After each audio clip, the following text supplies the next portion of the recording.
It's time for today's travel and cruise industry news. With the latest from travel and cruises around the world, here's your host, Chillie Falls. Hey, good morning. Welcome to Travel and Cruise Industry News Podcast. On this, the 8th day of September, 2023. And I got a special guest in studio, if you want to call it that. Look who's back there. Happy hot air Tom. If somebody's wondering, wait a minute, you're supposed to be home. You're right. So let me give you a quick rundown on what happened yesterday. So I got to Dallas with no real problems other than I had to be up at 2 a.m. To get over to the airport and all that business. And over the course of the next several hours there in Dallas, we changed the gate 3 times. I ended up on the second plane. And when I finally got out of Dallas, I was already 3 hours late. Well, then as we were on approach going into Richmond, they hit a big ass storm, thunderstorm, and a pilot couldn't land in Richmond. And he was running out of fuel. So we ended up going to Dulles up in DC, which, I mean, was only, 15, 20-minute flight. But so then he had to refuel on the ground, and then they found some other kind of maintenance they had to do on that plane. Anyway, I finally got in at 11:30 last night. I was supposed to be in Richmond at 5:30. That tells you how my day went. So in the meantime, I called Tom on one of the times along the line when I had a signal, got him out of bed, said, Tom, wake your ass up. I need help. So I said, don't I remember seeing a Holiday Inn Express somewhere around? And said, oh, yeah, it's right across the street. Okay, that's perfect. So anyway, that's where I ended up, the Holiday Inn Express. So that's fine. I love the place anyway. So Hadair said this morning, he says, I'm only, 5 miles down the road. I said, how about if I stop in and see your show? I said, okay, come on. So Hadair Tom. Hello, everybody. What's that? You were in Boston the last that we talked. So you finally got home from Boston, and it's been 119 degrees ever since. Do you have anything to say about that? The air conditioning's working good. My office air conditioner froze over, but still I was able to keep it down in the 79, 80 degrees. And with a fan blowing, I managed. But this morning it was back to freezing me out again. Okay. Well, that's better than the other alternative. I'm back in shorts again, folks, because I froze to death for the last 3 weeks. I packed shorts. I never had them out of the suitcase. So took a shower this morning and I'm back to my normal attire, which is nice. I've got to travel on back to home today. But I wanted to knock the show out first. I have one more thing, Dad. I was at the Squirrels game, which is the Double A for the team for the Giants. Yeah. And they opened up the gates at 5 o'clock, and the game started at 6:05. Squirrels were doing good. A 4-run lead at the bottom of the fourth, and we during the fourth inning we're getting hit by some rain. I'm looking up at blue sky. I'm like, where's this rain coming from? And it was rolling in from behind. You couldn't see it. But we had quite a good lightning display during the course of the fourth inning. Some of those bolts that were like good bolts that came down and then sort of reverberated a couple times in brightness. And towards the fourth, the bottom of the fourth wasn't quite finished yet. The wind picked up and the trash was blowing all over the place, and all of a sudden the dirt out on the field started creating a big smog with the dirt blowing, and I thought, I think I'm going to cut it short and leave. Just as I got the car, it opened up, and I had a few limbs and things to avoid on the way home. Well, it's amazing because as I was flying in, normally I'm on an aisle seat, but I had to be on a window seat on the last flight. And so I was looking out the window and I was seeing these massive storm columns of clouds. And so we were approaching Richmond, and I'm thinking, damn, I bet that's a hell of a storm. And about 2 minutes later, there's the pilot saying, oops, sorry, folks, we got to go to Dulles. And I'm thinking, oh my God. So anyway, Seth, hi, Tom. Thanks for stopping and being with me today. All right, let's get down to business, folks. I got a whole bunch of stories this morning because we got to look at Hurricane Lee. Good heavens. That thing went nuts since I last did a show. We got a guest that drowned on a private island. Carnival legend to Homeport in San Francisco. That's pretty cool. Virgin ship delayed, causing all kinds of cancellations. The Queen Mary 2 changes 14 cruises. A late night medical evac from the legend, and a 26-year-old missing from the Conquest. My goodness, there's a ton of stuff to cover this morning. All right, today, folks, is National Dog Walker Appreciation Day. Emily, how about that? This is your day. You're listening via the podcast. Welcome aboard. You can always access the podcast via my blog, which is accessadventure.net, or wherever you get your podcast from. Just search for Travel and Cruise Industry News, and out pops the Fat Travel Guy. If you're listening by the podcast, you can always access the video feed by going to the description of the podcast, and there'll be a link. So you can flip over if you want to catch any pictures or clips that I might be using in that day's show. Now, we've been following the travels and travails of Kenneth and Robin. And you know, folks, at times, my dear Tom, I've given him hell about trying to smuggle penguins and things like that into his suitcase and crap. It happens quite often where he's trying to smuggle something and he gets his butt in trouble wherever he is. Well, now I'm a little bit worried about Kenneth and Robin. So here's what happened.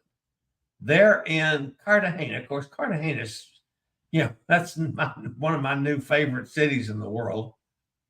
And Robin, bless her heart, she ends up getting a baby monkey, right?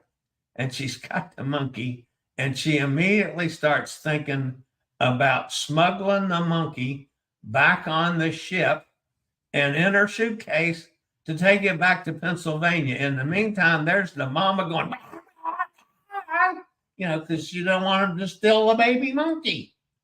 So Robin's getting in hell with the monkey, and I don't know if he actually got it out of there or not. And then the toucan's up in a tree going, And then here's the other part of the whole thing.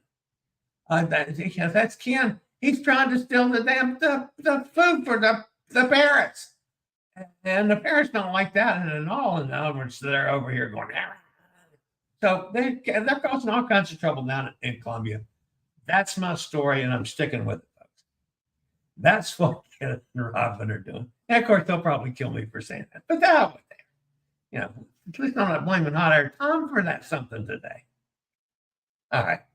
I smuggled a couple lobsters from Boston. There you go.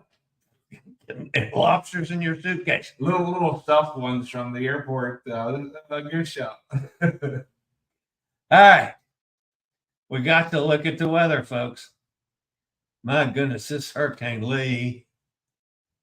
And when I first started looking at it last night, I'm thinking, this is really going to be a bummer on the East Coast. Well, not so sure now. Hurricane Lee roared to Category 5 intensity yesterday.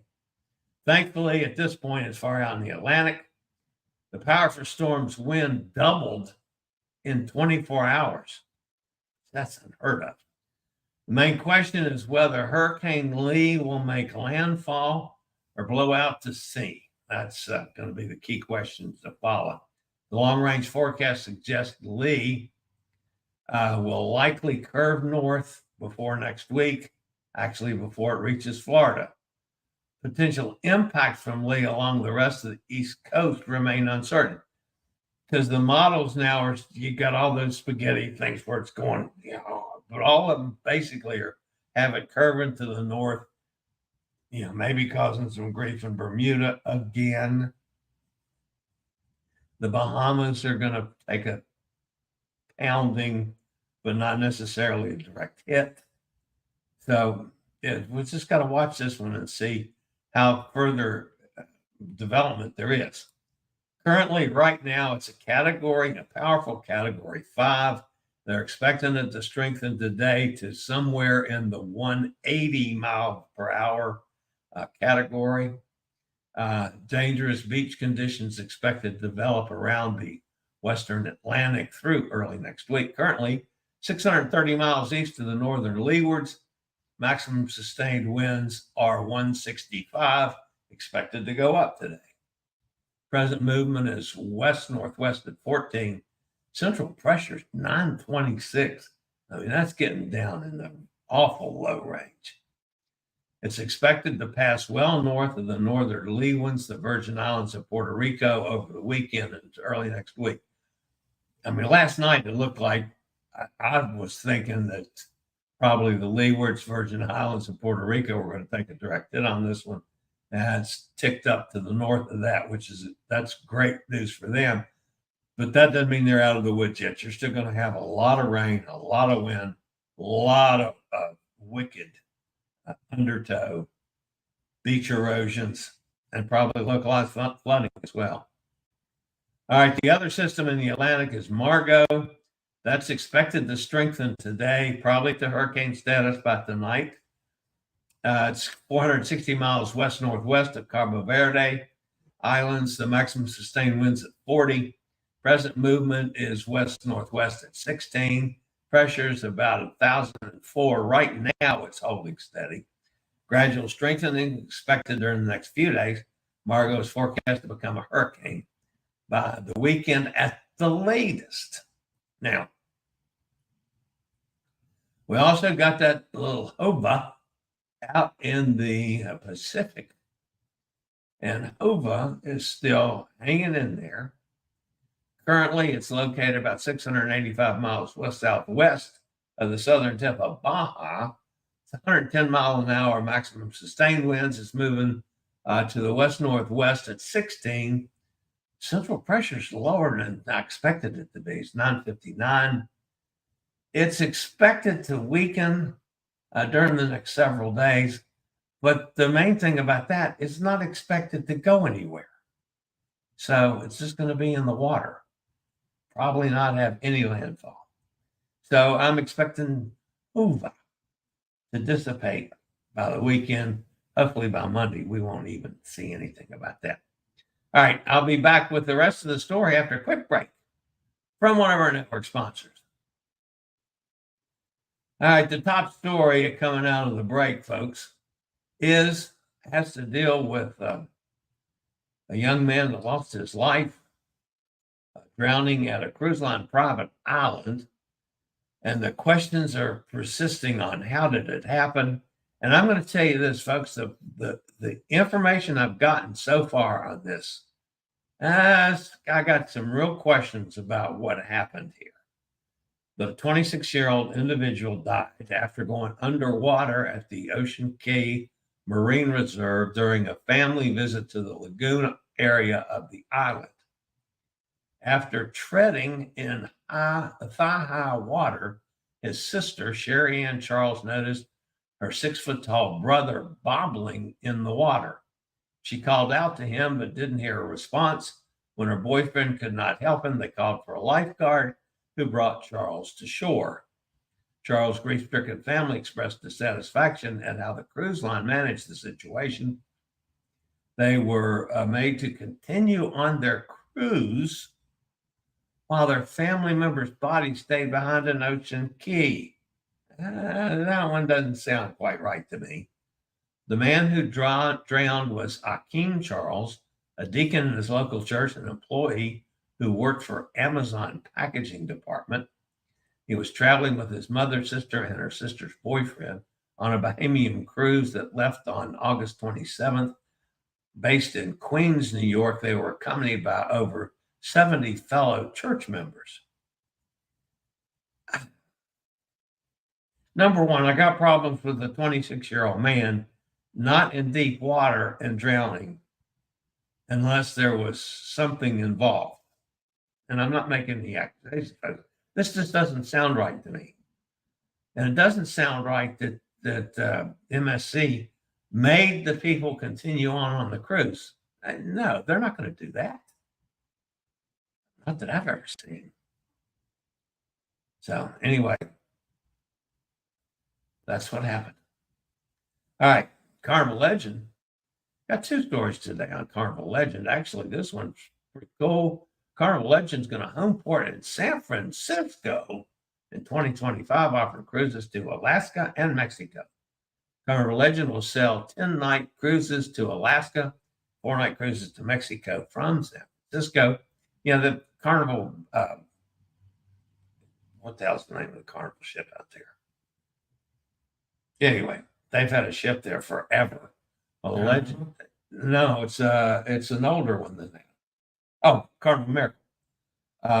That's been sailing from San Francisco and at different times during its career. But Carnival Legend is a sister ship, so be a different ship but the same size. In addition to the Legend, we'll sell 2 Carnival journeys. The first is a 14-day Panama Canal transit. Guests from Tampa to San Francisco. That might be cool. The second is a 15-day Hawaii cruise. And, you know, I'm dying to do one of those as well. These cruises are now open for bookings. Carnival Legend's first cruise from San Francisco will set sail May the 8th, 2025, a 4-day Baja, Mexico cruise with a stop in Ensenada. Now, guess where I'll be and who I'll be with when that's going on. He's sitting behind me. I won't mention his name because we're going to be in Europe then. Throughout the summer, Carnival Legend will offer an additional 8 of these 4-day weekend cruises. Carnival Legend will begin 10-day cruises to Alaska on May the 12th, 2025. Guests will visit Juneau, Skagway, and Ketchikan, and a memorable scenic cruising of Tracy Arm Fjord in Alaska, as well as Prince Rupert, British Columbia. I haven't been to Prince Rupert yet, so I'd like to go there. I absolutely love Vancouver, but it's an expensive town. It's more expensive than most. I had to pay like $300 a night for a room. And Hotel Tom will tell you, I don't like to pay that kind of money for a room. All right. A little sip of Diet Coke. Friends over at Virgin Voyages got problems on their hands again. They've canceled over 20 cruises to their new ship, Brilliant Lady, as it has now been delayed.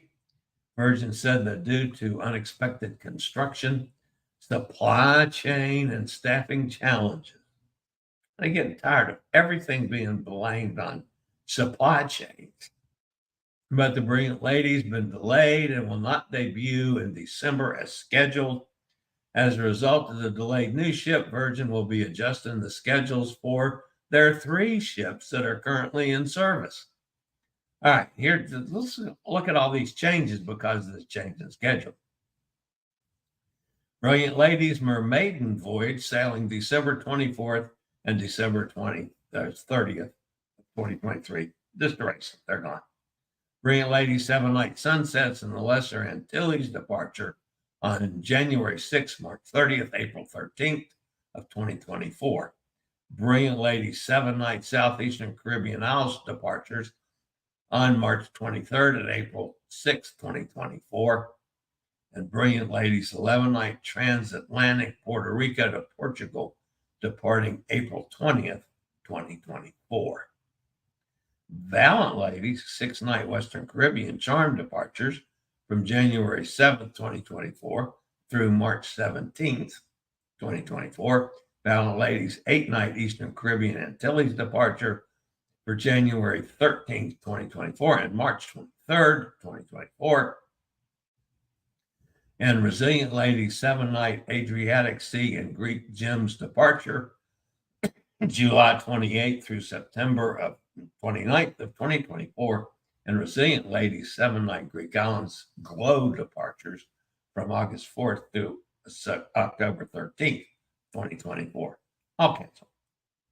In addition, select 2024 cruises to the Caribbean scheduled for Brilliant Lady will now be operated by Valiant Lady. So they're going to have a lot more releases on straightening all this mess out. So, and they're blaming it all on supply issues for the new ship.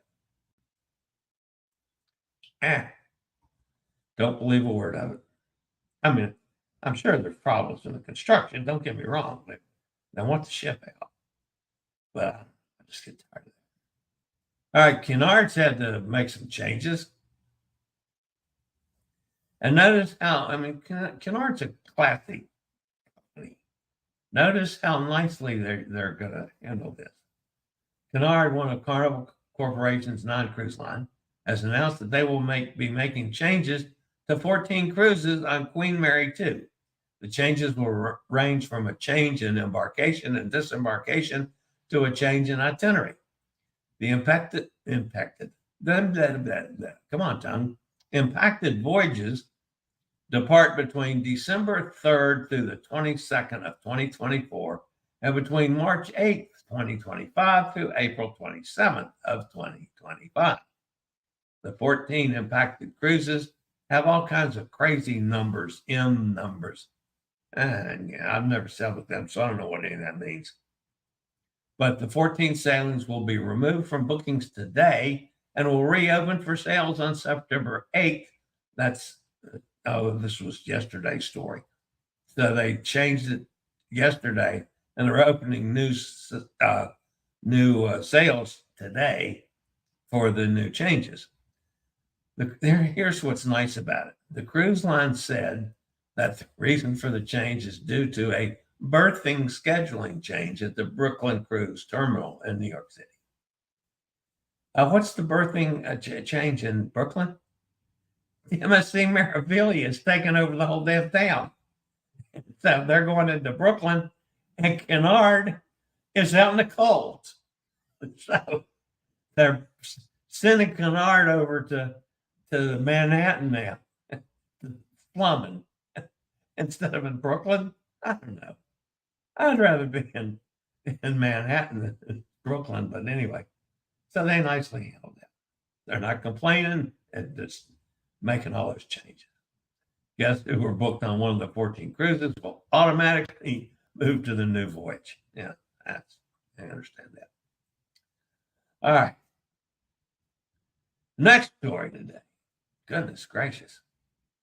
Got a medical evac in the middle of the night upon receiving a call at Coast Guard Air Station at Cape Cod, Massachusetts.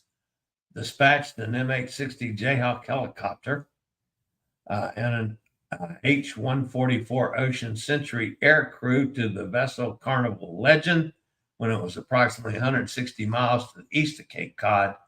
The air crew arrived at the cruise ship location at 10:25 p.m. Jayhawk crew executed a flawless operation, safely hoisting the patient and the cruise ship nurse on board about 11 o'clock.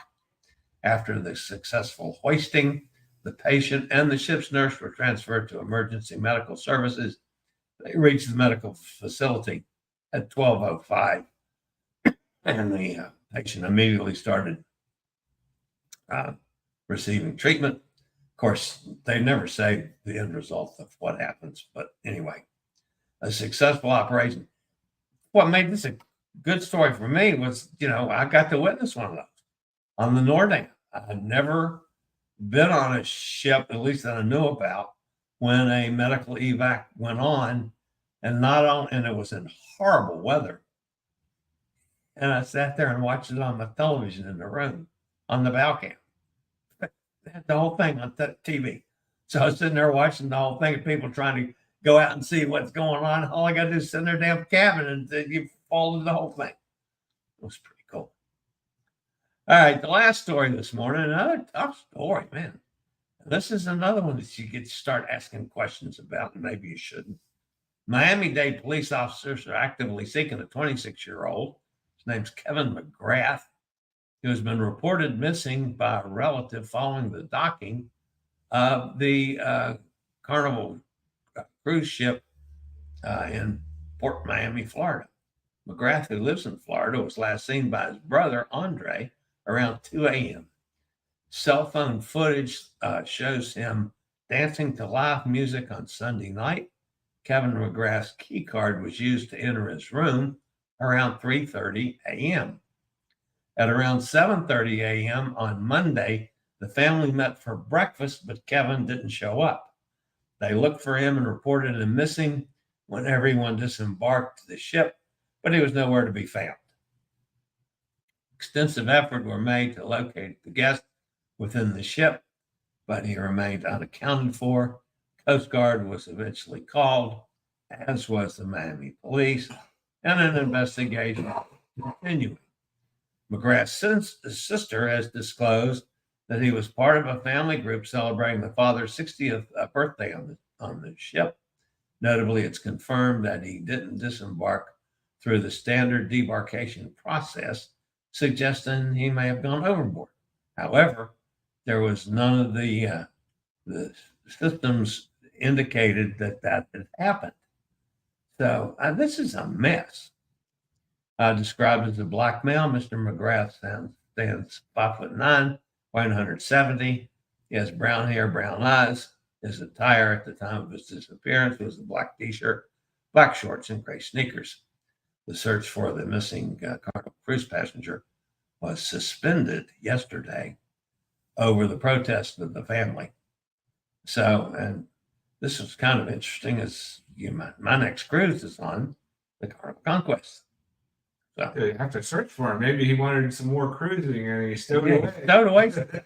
Yeah, they're going to find him sleeping under a bulkhead, or who knows. All right, let's go over to the chat room, see who's fussing at me today. I have a question. Okay. Any news on was it the Radiance of the Seas that was broken down? Radiance of the Seas. Today, I think. The Radiance of the Seas, they ended up canceling the second week. And so that took care of the northbound and the southbound version of that. And as far as I know, it's going back to normal sailing. I haven't heard any different yet. Did they sail today? Let's go look. I can look at that real quick. Radiance of the Seas location. Radiance of the Seas. Well, let's see. That's only 7 in the morning, unless it sailed yesterday. Where's the map? Click the tracker at the top there on the see where the orange is. Go to hit the tracker there. That one. Yeah. It usually gives me the map of its current location. Oh, damn, there it is. Yep, it's at sea. So it sailed. Okay. Thanks. Yep. That took care of Hot Air Tom's question. All right, now let's go back to see who's fussing at me today. Oh, there's Kenneth. Yeah, Kenneth's probably ready to throw things at me, as is Robin. Hi, Kenneth. Good morning, everyone. Last sea day. We're in New York tomorrow. Wow. Goodness gracious. It doesn't, I mean, I know that was a longer cruise, but it doesn't seem like it ought to be over already, Kenneth. Been nice weather the whole trip. 1 out of the 19 days rain. The has been 86 to mid 90s. Very nice. Tempting to stay on for the next cruise. Has a good deal, $390 with $100 onboard credit. That's not bad. Mike's with us. Good morning, Mike. Gretchen's here out in Ohio. Says hello to Hot Air Tom. Nikki's with us down in Jacksonville. Steve's with us out in Kentucky. Joanne's here. Hi, Joanne. We have an East Coast cruise next Thursday to Canada and Greenland. We wonder, I lost the rest of the question. Wow, there's Mr. Bucket List. Hi, Justin. Sonny's with us down in Mississippi. She says, good price, stay on. I agree. Carnival Conquest, I was on a cruise. Yep. I can't remember what date I sailed on this. October something. Anyway, that's my next cruise is on Conquest. It's a 9-day southern swing. Where do you leave from? Wherever the port's tied up. I'll figure that out the night before I'm supposed to be there. We had questions. Are you driving? Are you going to try a plane again? Or Canaveral, I think. And I have to get home and count pennies. Because I tell you what, a month in Alaska, almost a month in Alaska, it gets expensive. But man, it's worth it. Javier Tom loves, what do they call it? The ice in the cup with blue raspberries. Oh, yeah. Got lots of snow up Snow there. cones. Lived on snow cones. Yeah, I didn't have snow cones. I didn't. I had trouble being outside up there. I froze to death. Because I was looking at, I'm seeing 50 and 60 degree temperatures before I went, and I'm thinking, oh, that's going to be nice. Because when Justin, Mr. Bucketless and I were up there last year, it was freaking cold. I mean, we were in snow and ice and the whole time. So, I mean, when we were outside, like looking at the glaciers and stuff, I mean, I was bundled up in my heavy winter parka and my Elmer Fudd hat. I didn't even take the heavy winter parka. I just had my, it's a line jacket, and I had a sweater and I had a sweatshirt. I used all three of them and still froze. And I did not have my bathing suit out of the suitcase. I did not have my shorts out of nor did I wear t-shirts up there. So yeah, it was it was cold, but man, it was great. And oh goodness, I'm telling you folks, I promise you, any of you go to Alaska next year, whether it's with me or not, I'm going to tell you to go see Nate with his excursions. Because man, that man does them right. Sonny says, storms keep a coming, don't they? Yeah, and that's the truth. Happy early birthday. Thank you, Gretchen. Yeah, it is tomorrow. Yeah, I'm officially old tomorrow. So, Sonny says, hi, Tom. Hi, Sonny. Yeah. Mr. Bucket List says, yeah, it was frosty. Chillie looked like an Eskimo. Thanks, Justin. I appreciate it. It wasn't that cold this year, but then I was doing different things. And the one time that I expected to be cold was when I was out doing the whale watching. And I thought, I'm going to get out there in the wind and the water splashing and crap, and I'm going to freeze my butt off. So, I mean, I was decked out to the nine. Holy crap, I was sweating. So, but man, that was so neat because the first hour we were out there, and I realized you see the same whale multiple times, but we still had to be in an area of 30. So, I mean, your neck gets sore where you're looking around. There's one blowing over there. Oh, there goes a tail. And there's another one blowing over there. And that was so. Both of my excursions were just outstanding. This has been a great trip for me, folks, despite me having to spend some time with hot air Tom because I couldn't go home. But anyway, yeah, it was great. And I'm so far behind on my work. Oh my goodness. Because this was one of those where we did something constantly. So it was even though it wasn't a big group for me to host, like I've got on some other things.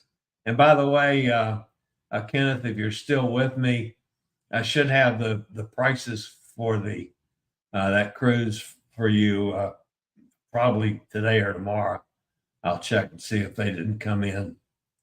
But anyway, we've got a nice little group already for the January 28th Norwegian Epic. So the first week that was actually open, we've got 13 cabins sold. That's a great start. So I'm looking forward to that. Of course, I've got one coming up in December that I'm hosting, and that'll be in January. So, all right, guys, that's going to wrap it up for today. Hot Air Tom, thanks for stopping in and being with me. I might actually get to go by and see what Hot Air Tom's limos look like here before I head back to the Lynchburg area. So I will see everybody from my studios tomorrow. Wait a minute, what's today? Today's Friday. Today's Friday. I won't see you tomorrow unless I do something special. I might have to do something with that stupid hurricane. Yeah, who knows? I might do a show tomorrow. I might not. Payback for the missed 2 days. Yeah, that's right. I missed two full days. So anyway, I'll see you guys sometime.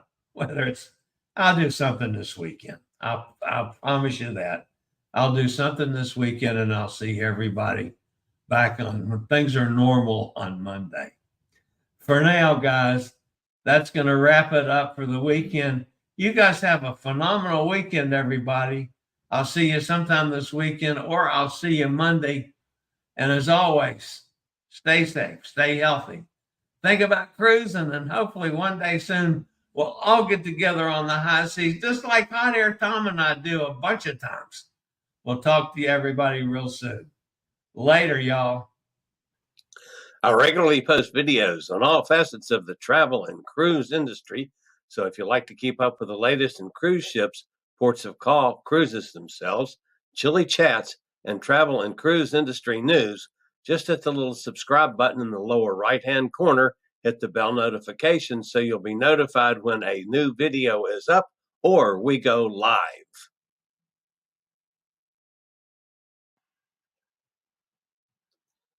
This video was produced by Chillie's Cruises.